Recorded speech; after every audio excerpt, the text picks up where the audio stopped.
Olá, começa agora mais uma análise direta e hoje a gente vai falar sobre os mistérios da mente humana. E eu recebo hoje aqui a Life Coaching Sandra Caruna. Sandra, muito bem-vinda à análise direta, voltando aqui à casa, né, Sandra? Sim. E com um assunto tão interessante, né, Sandra? Porque quando a gente fala de mente, você aqui até estava me explicando, temos a mente, o nosso subconsciente. Sim. É uma coisa bem complexa, né? Bastante. Vamos começar então do começo. O que a gente pode então entender um pouquinho mais sobre o nosso cérebro? Primeira coisa, boa tarde a todos, né? Gratidão por esse momento. Bom, primeiro a gente precisa entender como que funciona todo esse processo da nossa mente.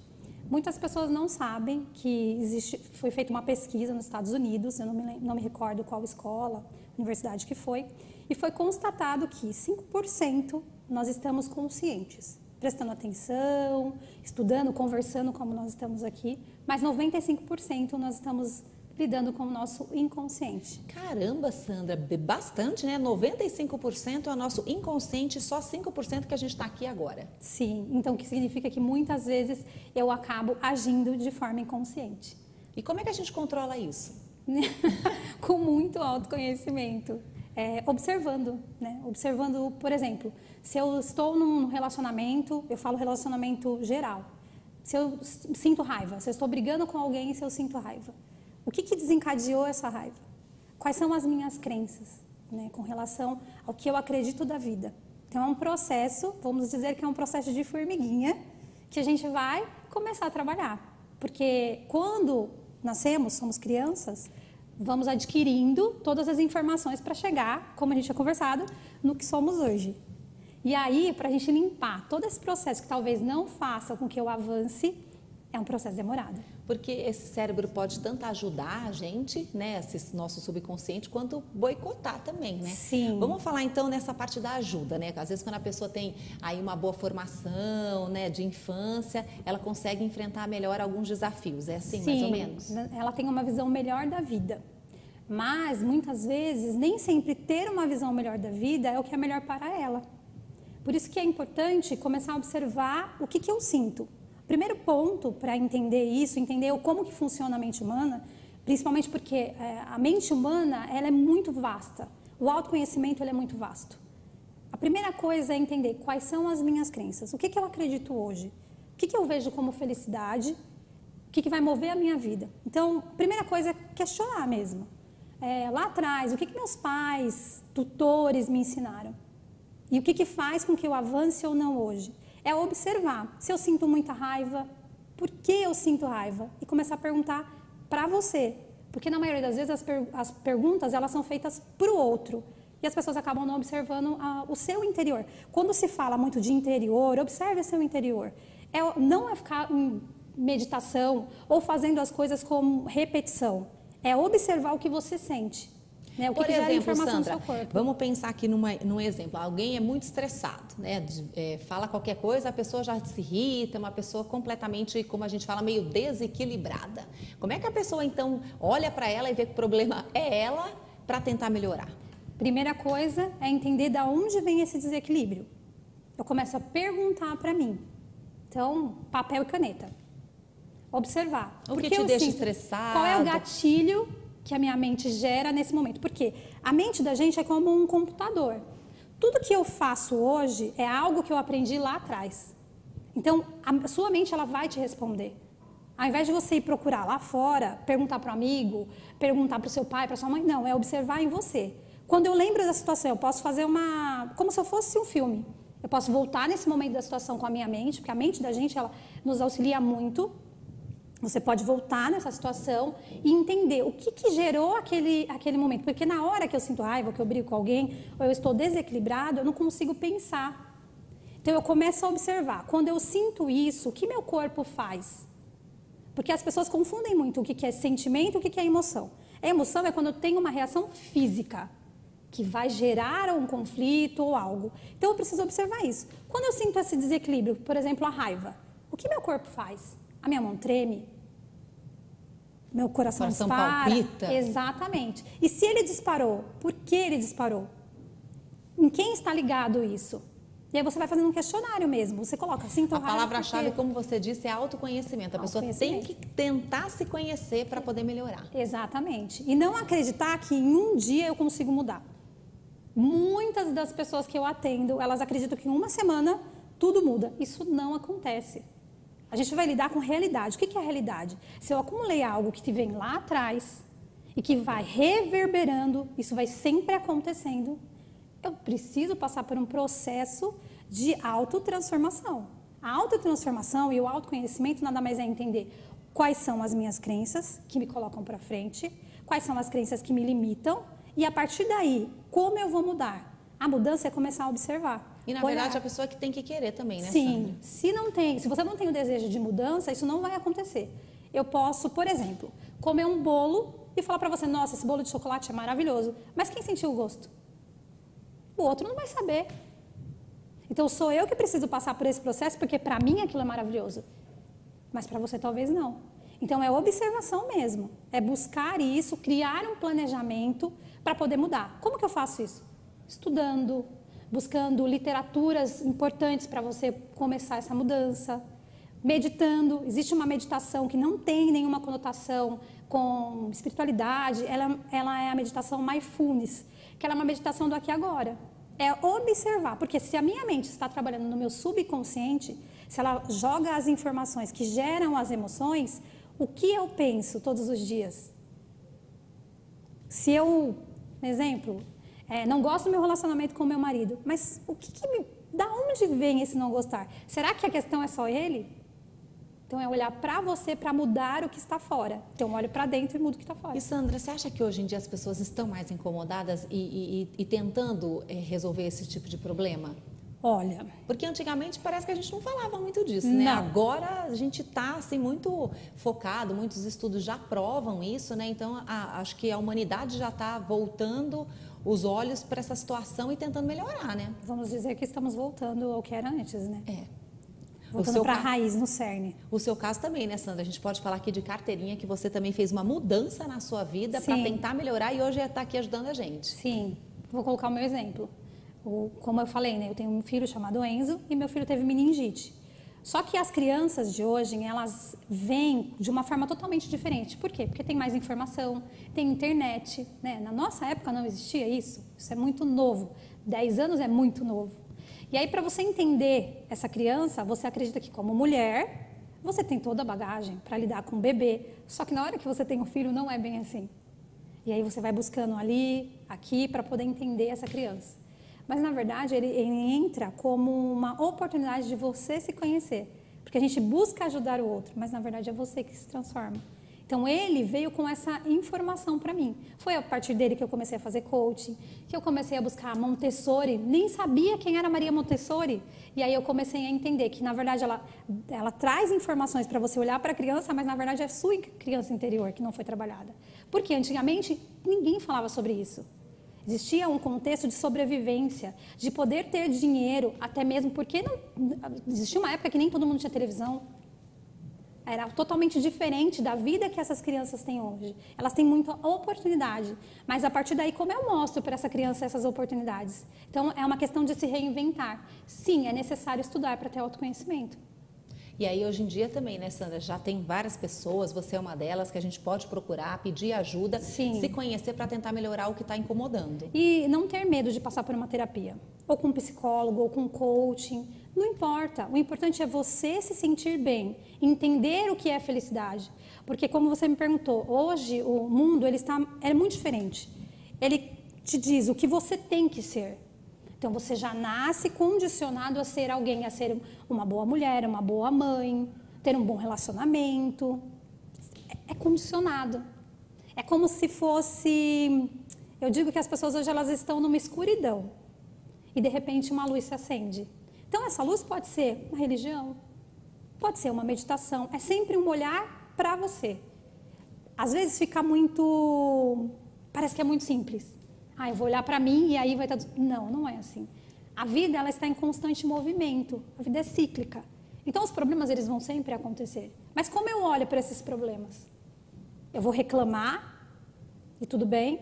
ou eu vou avançar e olhar para ele como uma oportunidade de transformação. Ou seja, é meio superação, né? Você tem Sim. aquele problema, você tem que superar para poder enfrentar o que vem pela frente. Sandra, vamos falar um pouquinho de felicidade, né? Porque aqui nos bastidores a gente estava falando sobre felicidade, eu achei bem interessante. A felicidade, então, o que é a felicidade? O que a pessoa fala, não, eu sou feliz, não, eu não sou feliz. Como é que a gente pode definir isso? Bom, todo mundo acredita que felicidade são momentos felizes ou estados, né? Muito pelo contrário. Felicidade não é o que está fora, é dentro de você. Como eu disse, a vida é cíclica, então tudo pode mudar. Como o exemplo do papel que eu te falei, hoje o papel está aqui. Mas se eu amassar esse papel, minha mente não entendeu que esse papel foi amassado. Para ela, esse papel sempre vai continuar assim. É como se a minha mente desse uma pane e ela falasse, não entendo, por quê? E as pessoas acreditam que tudo é assim. Eu vou olhar para você hoje e vou acreditar que daqui a 10 anos você vai estar do mesmo jeito. Muito pelo contrário. Então, a felicidade não é criar uma meta e correr atrás dela. É olhar para você, mesmo em meio às dificuldades, sentindo o poder de estar vivo e, a partir daí, sim, eu sinto felicidade. Felicidade é quando você olha para a vida com outro ângulo. Um exemplo, eu tenho um carro, comprei um carro. O carro era o meu sonho, tá? E aí, quando eu comprei o carro, eu fui mandada embora. Quem vai pagar as parcelas?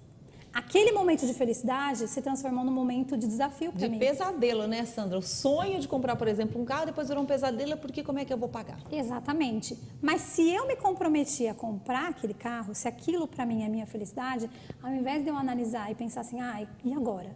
Não, como eu vou fazer para pagar? Porque as pessoas elas estão sempre ligadas no medo, né? Eu falo que existem gatilhos, né? Então, todas as pessoas, elas são movidas por alguma coisa, por dor. Eu sempre falo que o que motiva uma pessoa? Envelhecimento, morte, relacionamento. São coisas que machucam. E aí que você começa uma mudança. Então tem que ter o sofrimento para que a mudança infelizmente. venha. Caramba! Raramente você vê uma pessoa Mas que não é movida por amor. Tem gente que tem medo de envelhecer? Tem. É isso, Sandra? Tem muito medo. Por quê? Porque eu ainda acredito que a vida, ela é daquele jeito. Ela é um quadrado. Aí a pessoa vai se olhando no espelho a cada dia, não vai percebendo que está mudando, que está ficando velha, não no sentido só da aparência, né? Pelo contrário. Mas até pela mesmo... dependência do outro. Ou tipo, você fez 40 anos, eu vou ter mais 40 anos, não chega um pouquinho assim? Sim. Ou quando está com 60, aí fala, será que faltam mais 20 anos? Aí a pessoa fica meio apavorada com isso. Tem pessoas que chegam, por exemplo, hoje a expectativa de vida ela aumentou muito, né? Então, pessoas que chegam aos 80 anos. Quantas pessoas eu já conversei? Que ela fala assim, não preciso viver mais nada. Mas espera aí. Isso não existe. Se eu estou viva ainda, então existe algo que eu preciso fazer. Claro, enquanto há vida, há esperança, a gente tem que sempre motivar, né? Sandra, vamos fazer um intervalinho, a gente já volta, tá bom? Tá bom. E você não saia daí, é rapidinho, a gente de volta já já.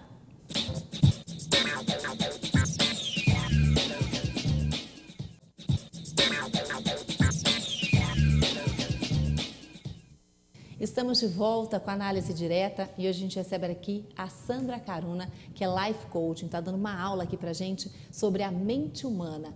Sandra, vamos então agora falar um pouquinho, porque tanto a mente humana pode ajudar a gente, quanto boicotar. E como é que a gente lida então com esse inconsciente que acaba boicotando a gente? A famosa autossabotagem.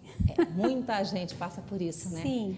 A gente acredita que a autossabotagem foi o que até nós conversamos. É aquela pessoa que fala, só reclama. Não é bem assim. Eu posso me autossabotar sem perceber. Como? Por exemplo, Vamos pensar, pessoal de casa também, né? Vamos ver se a gente está se sabotando ou não. Vamos lá. Um exemplo, eu não quero fazer uma coisa. E eu não quero falar não para aquela pessoa. Eu vou arrumar uma desculpa. Então são desculpinhas. São desculpas. Por exemplo, eu tenho uma doença. Acontece muito o fato da pessoa ter uma doença, tá? Um tipo de doença, depressão, algo do tipo. Vou falar genericamente, tá? Não significa que seja só isso. Mas a pessoa tem uma doença. E ela percebe que quando ela está doente, ela tem mais atenção da família. O médico deu um diagnóstico para ela de que ela está bem. Mas a mente dela age ao contrário, voltando os mesmos sintomas do que ela tinha, e aí ela vai mostrar para a família que ela não melhora. Isso é uma autossabotagem. E ela faz isso inconsciente ou ela tem um pouquinho dessa realidade? É inconsciente. A maioria das pessoas é inconsciente. Um trabalho. Eu ganho muito bem nesse meu trabalho, só que eu não sou feliz. Tá? Não sou feliz, eu trabalho muito, eu me sinto cansado, eu não sei qual é a minha missão de vida. E eu trabalho apenas pelo dinheiro. Eu não tenho uma gratidão por aquele trabalho. Mas quando eu penso em ir embora, o que, que eu vou falar para mim? Ah, mas eu ganho muito bem, eu trabalho só na semana. Tem desculpas, né? Eu começo a criar uma desculpa trazendo o benefício. Toda autossabotagem, ela tem um benefício. O primeiro benefício é o amor da minha família. Eu acredito que ganhar amor da minha família é só no momento em que eu estou doente. Só que na verdade não é. Pelo contrário, né? Se você se conhece, se você consegue entender esse gatilho, que você está fazendo isso, querendo uma atenção, você vai buscar de quem você aprendeu isso. Existe uma técnica que eu gosto muito de passar para as pessoas, que é pegar os pontos fortes. Por exemplo, eu tenho a autossabotagem de acreditar que a minha família só vai me amar pelo fato de eu ficar doente. Então, eu vou escrever isso no papel. Doença. E eu vou colocando todos os pontos que eu acredito que eu preciso melhorar e que eu não consigo. Então, eu vou fazer uma coluna aqui e vou colocar esses pontos. Do outro lado, eu vou me fazer uma pergunta. Quem me ensinou isso? Todo mundo acha isso muito estranho. Mas a primeira pessoa que vem na sua mente, você escreve. Caramba. Vem pai, mãe, tutor, você escreve. Depois que você escreveu essa segunda coluna, não questionar, porque as pessoas têm mania de questionar. Não questionar. Escreveu, respondeu. Pronto. É um imediatismo. O que apareceu, vai. Na terceira coluna você coloca o que eu posso fazer para mudar. E aí você vai entrar aqui. Então, se várias vezes apareceu o seu pai, essa informação, a sua mente buscou de atitudes que ele tinha. E aí, ao invés de eu brigar com meu pai, nossa, você me ensinou isso. Não, é entender que ele fez o melhor que ele podia porque ele só sabia dar aquilo. Uhum. Então, com gratidão, o que eu vou fazer? Eu vou buscar em mim mesmo a mudança. Então, o que eu posso fazer para mudar? Eu vou colocar as respostas dali. Às vezes tem muita coisa, então eu escolho uma coisa para transformar. A gente chegou a comentar que a mente humana, ela demora um pouquinho para entender que você quer essa mudança. Muitas pessoas falam assim, repita essa frase durante 21 dias, faça esse processo durante 21 dias, mas não é bem assim. 21 dias é para o seu corpo entender que você quer essa mudança, entender. Sendo que, na realidade, esse processo precisa acontecer durante 99 dias. Por quê? Se a minha mente, como eu digo, ela é um computador, ela vai assimilando tudo que eu vou trazendo para ela. E depois de uma certa idade, ela vai apenas mostrando os mesmos sentimentos. Então, se eu sinto raiva, eu vou sentir raiva sempre do mesmo jeito. Porque desde o começo eu aprendi o que era sentir raiva. Então, não muda, ela tem um padrão. O que meu corpo entende? Para eu sentir raiva, eu vou gastar um tipo de energia. Para eu mudar isso, eu vou gastar muito mais. Então, eu vou começar a trazer as autossabotagens. Ah, não. Mas nem é bem assim. Vai ficar no sofá. Eu quero ir para academia. Não, fica no sofá. Vai dormir, que é melhor. Mas ontem eu já fui, né? Hoje tá frio, eu tô cansada. É tipo isso. E aí, a pessoa, no final, ela fica totalmente frustrada porque ela não conseguiu. Então, quando eu percebo esse gatilho e de quem veio para mim, eu começo a trabalhar. Então, eu escolho um. Eu escolhi um e aí eu vou conversar comigo como se eu fosse aquela pessoa. É aquela velha situação, né? São exemplos que a gente tem ao longo da nossa vida, é o que faz a gente agir. É mais ou menos assim? E uma coisa legal que você acabou de falar, eu posso escolher exemplos de pessoas que tenham um objetivo que eu quero. Se eu quero diminuir a minha gordura corporal, vamos dizer assim, eu posso escolher alguém, uma celebridade que eu falo, nossa, que nem eu adoro Solange Frazão. Eu quero chegar aos 50 anos que nem a Solange Frazão. Eu vou escolher alguém que tenha essas crenças que eu ainda não tive e aí eu começo a observar o que ela faz para chegar lá. E eu começo, a gente fala que é o espelho, eu começo a me espelhar nela. Não repetir o que ela faz, como o papagaio ficar fazendo. Não, observar qual o processo que ela faz e aí eu vou colocando aos pouquinhos na minha vida. Vamos conhecer o estilo de vida, conhecer melhor essa pessoa e tentar ser parecida com ela. Não é uma cópia, mas se aproximar e ver o que a gente pode realmente... Onde eu estou errando, né? O que eu posso mudar. Realidade. Né? Porque às vezes, que nem eu falei, a Solange Frazão, nossa, eu não consegui chegar lá. Tudo tem um tempo, tem um planejamento. E não precisa chegar às vezes 100%, né, Sandra? Chegando próximo ou já mudando uma situação, já tá bom. Agora, Sandra, por exemplo, esse fato aí que você disse, aí a pessoa vai lá, ela fala, não quero mais me estressar, vou tentar ser uma pessoa calma, porque hoje em dia a galera tá muito estressada. Né? Quando você viu, já falou com a pessoa já perde a linha, tá uma situação bem assim. E como é que ela consegue mudar algo que é tão assim, bate pronto? Como eu falei, primeiro a coisa é entender qual é esse gatilho. Quando ela entende que o gatilho é, por exemplo, falar com você me deixa nervoso. Eu entendi que falar com alguém me deixa nervoso. Eu vou observar qual é a reação do meu corpo. É o segundo passo. Quando eu estou conversando, que eu percebo a reação do corpo, Porque isso, como eu falei, não é um processo de um dia para o outro. Quando eu percebi, eu vou criar alguma coisa diferente. Então, se eu sei que vai começar, meu corpo vai começar, eu vou ter sudorese, vou ter palpitação, eu começo a parar aquele momento. Então, se eu estou falando com o meu chefe e a conversa com ele me traz esse tipo de problema, eu vou pedir licença e vou me retirar do lugar. E aí eu vou para um lugar e eu vou respirar. Voltar para o cerne, eu vou respirar, olhar para mim. Mesmo que eu não saiba o que fazer, a primeira coisa é respirar. Quando você respira, você vai oxigenar melhor o seu cérebro e aí sim você consegue ter um diálogo. É observação. Não é um processo simples. E Sandra, ao longo desse tempo aí que você já está ajudando muitas pessoas, o que você consegue observar e qual que é assim a maior queixa? O que as pessoas estão querendo mudar? Dá para você falar mais ou menos para o pessoal de casa já ir se identificando? Relacionamento. Sempre relacionamento? Relacionamento amoroso sempre é um problema. Sim. E é o que você falou aqui bem no começo do programa, né? Que não adianta você só cuidar do profissional, mas é o profissional, é o pessoal, é a pessoa, né? Porque Sim. a gente é um ser com vários segmentos. Sim. Por isso que eu falo, né? Na verdade, como eu falei para você, o coaching, o que eu trabalho é um coaching holístico. É olhar a pessoa como um todo. Então, se eu hoje não estou muito bem no meu trabalho, existe algo interno em mim que gera essa questão. Não é só olhar, não, vou trabalhar, vou criar metas e vou focar só no meu trabalho. Se aquilo está acontecendo, existe algo interno que faz com que eu tenha aquela crença que gera o meu movimento no trabalho. Sempre é voltar para você. Nós somos um todo. Não tem como repartir meu corpo. Se eu faço uma terapia, mas eu estou com um problema físico, eu preciso procurar um médico. Não existe uma coisa fora da outra. Tudo está interligado. Num relacionamento é a mesma coisa. A maioria das pessoas elas começam a falar que o relacionamento não dá certo pelo outro.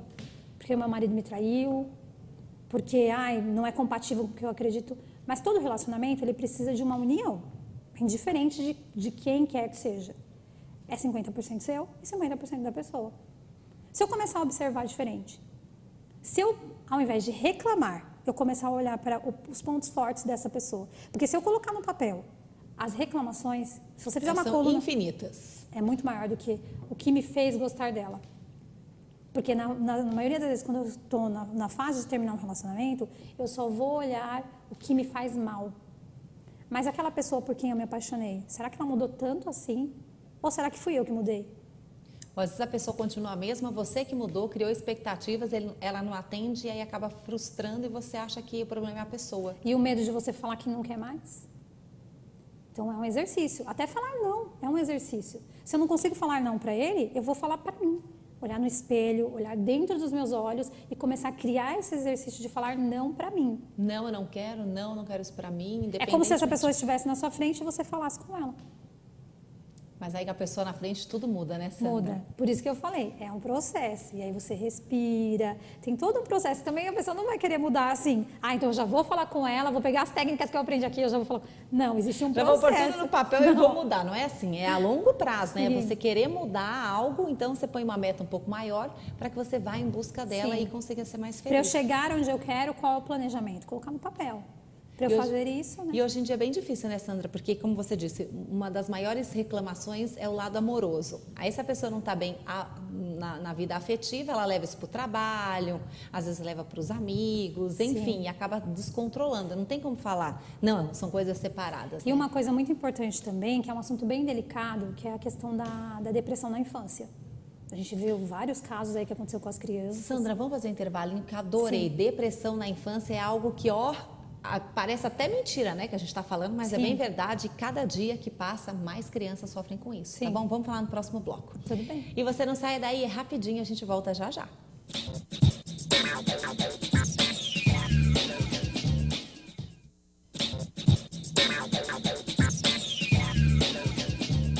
Estamos de volta com a análise direta e hoje a gente está conversando aqui com a Life Coach Sandra Caruna, que está dando uma aula aqui pra gente, né, Sandra?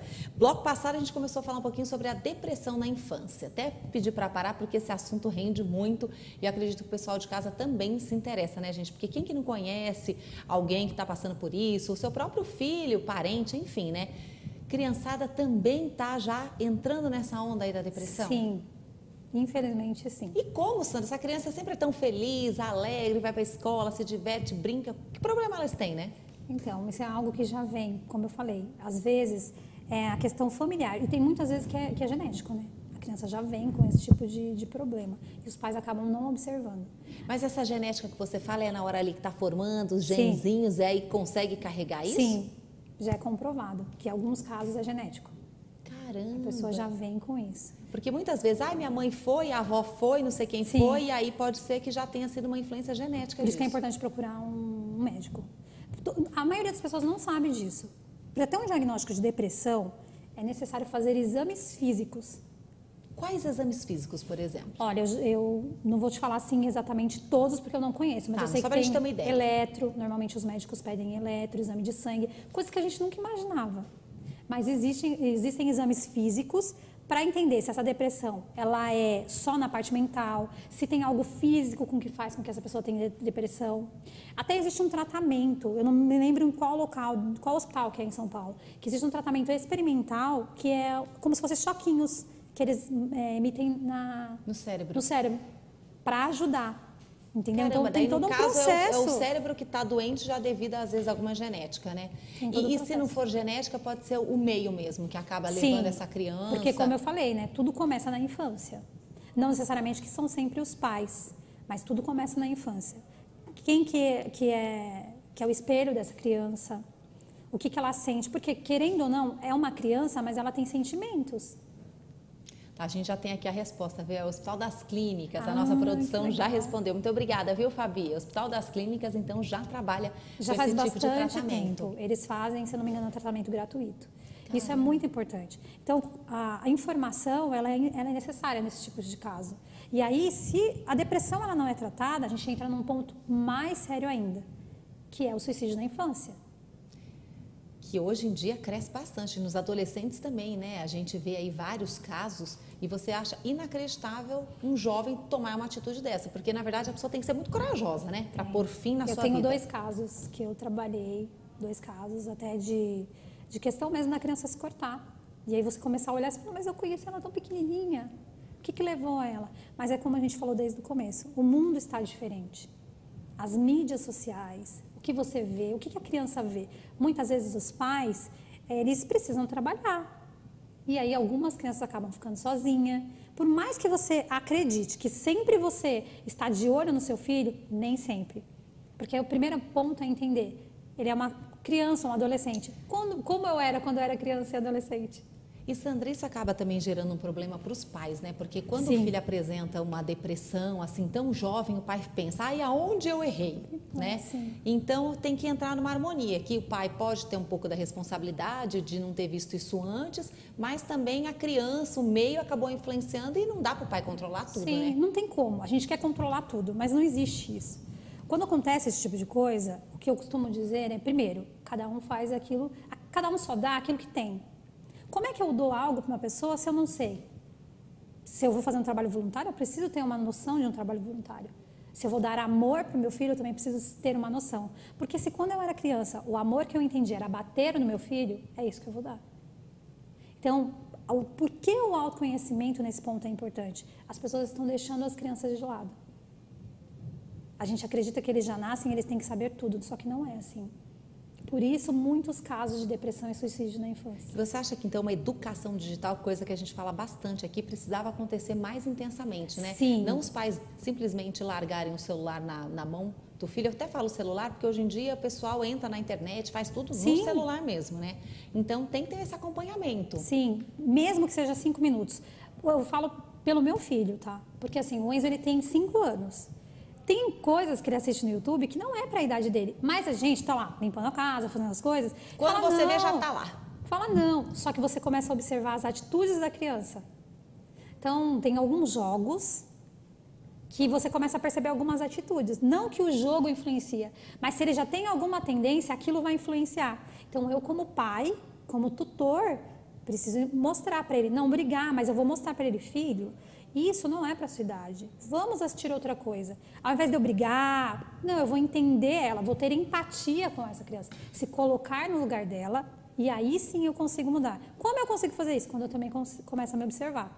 Porque muitas vezes o que a gente faz? Eu errei, eu sou péssimo, né? Existe um auto-julgamento. Mas não, quando eu começo a entender de que tudo na vida acontece de alguma forma, tem coisas que eu vou conseguir mudar, tem coisas que eu não vou conseguir mudar, eu vou entender isso e sempre entender, eu dou o que eu tenho.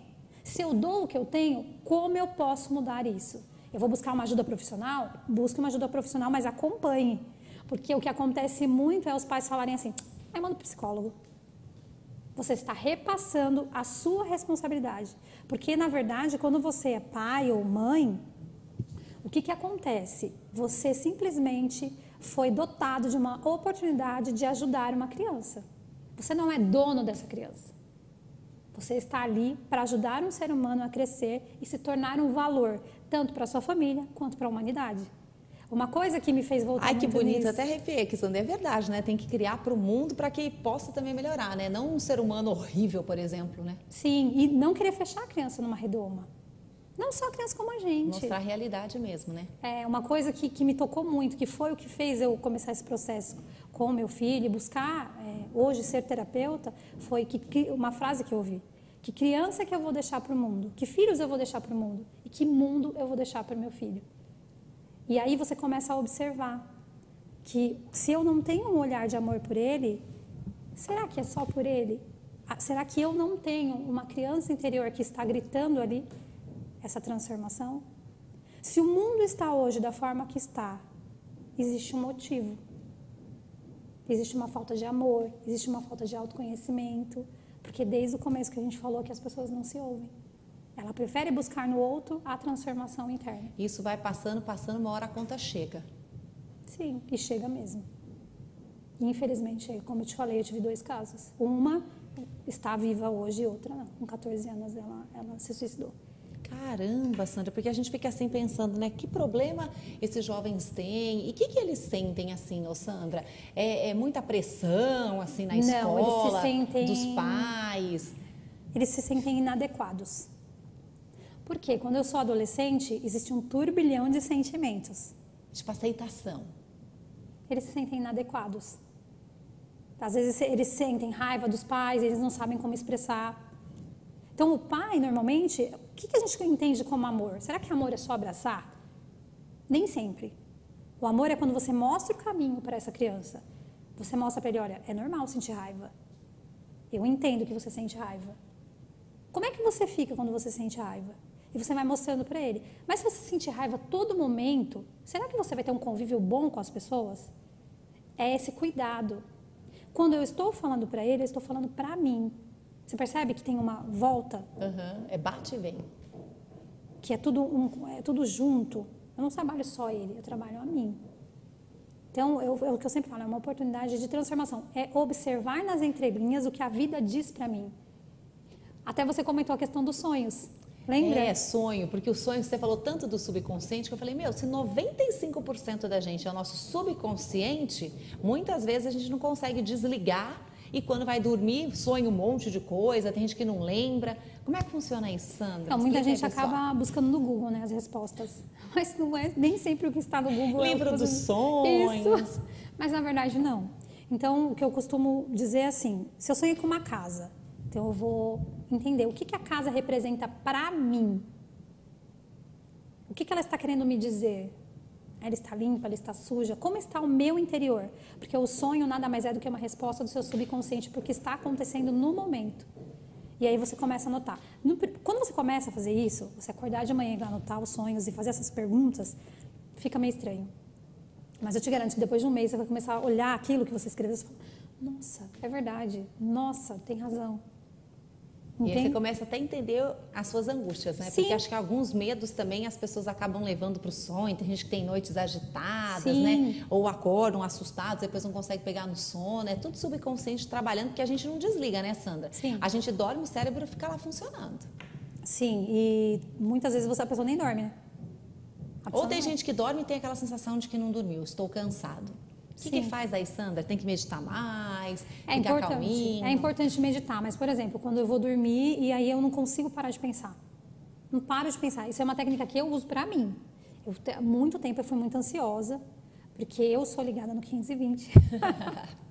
E aí, o que eu aprendi? A escrever tudo que está na minha mente naquele momento. Para dar uma esvaziada. Escreve. Você vai perceber que depois que você escreveu, você sentiu, não tenho mais nada, você consegue ter uma boa noite de sono. Mas sempre colocar no seu dia a dia também a alimentação, uma boa alimentação. Hoje, nessa correria, as pessoas não se alimentam direito. E tudo isso tem a ver com autoconhecimento. Tudo está ligado. Então, se eu me alimento mal, se eu não faço exercício físico, como que eu vou ter uma boa noite de sono se eu só penso no trabalho ou se eu só penso no problema? Nunca. Por mais técnicas que existam, se eu não tiver o desejo de mudança, nada acontece. Tem que partir da gente, então, essa mudança e querer melhorar, né, Sandra? Porque Sim. às vezes tem muita gente que se incomoda do jeito de ser, de agir, mas vai levando e isso deixa para segundo plano, né? E o quanto antes, melhor. Sim, e outra, como eu falei, se eu não gosto de mim como eu sou, primeiro é entender que hoje eu sou assim. É o que eu posso me dar. É o que temos para hoje, aquele Sim. velho ditado. Mas e aí, o que eu vou fazer para mudar? Eu vou parar de reclamar e criar um plano de ação. Tem que pôr um basta nesse problema e ir atrás. Sim, porque a zona de conforto ela é muito fácil. Todo mundo acaba entrando numa zona de conforto. Mas para eu chegar na minha zona de êxito, que é o que eu quero fazer, como é que eu faço? Para de reclamar. Primeira coisa, para de reclamar. Coloca no papel o que você quer fazer, o prazo. Também não vou colocar um prazo de 2, 3 anos para fazer um negócio ou tipo de uma semana para mudar ou emagrecer. Fica impossível. Colocar coisas... Não dá para ser do dia para a noite, é planejamento, né, Planejamento. Sandra? E hoje em dia também tem gente que tem certo preconceito. Vou fazer terapia, o que é isso? Eu não preciso disso. E não, né? Na verdade, todo mundo precisaria fazer uma terapia para se autoconhecer e tentar melhorar. Sim. Às vezes as pessoas têm preconceitos com o psicólogo, porque acham que vai para psicólogo é louco. Não é. Isso Se eu não mudou quero, muito hoje, né, Sandra? Mas ainda tem muita gente que não gosta. Eu tenho casos de pessoas que não vai porque tem medo, às vezes até no trabalho, de que as pessoas acham que elas estão loucas. E eu já ouvi um amigo meu falando, nossa, eu vou para terapia, volto pior, porque ele ficava tentando se entender, se autoconhecer e falava, vixe, eu vou para lá, fico com mais problema. Porque a pessoa está tentando melhorar, né? Então é um problema. E tem um detalhe com solução. também, nem sempre o que é bom para o outro é bom para você. Às vezes você não precisa de um psicólogo, você pode encontrar terapias complementares, um reiki, coisas que vão te ajudar a entender o seu interior. Nem sempre um coaching, entende? Às vezes não é o psicólogo. Se eu sinto que aquele processo não está avançando, porque existe um período para avançar. Se às vezes eu vou no psicólogo, mas eu não me sinto bem, não é o profissional, sou eu.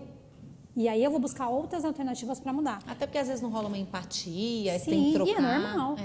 E é normal. Sandra, nosso tempo está acabando. Queria que você deixasse os contatos para o pessoal de casa. Quem ficou com alguma dúvida, quiser também procurar o seu trabalho, como é que faz? Bom, primeiro é o telefone, né?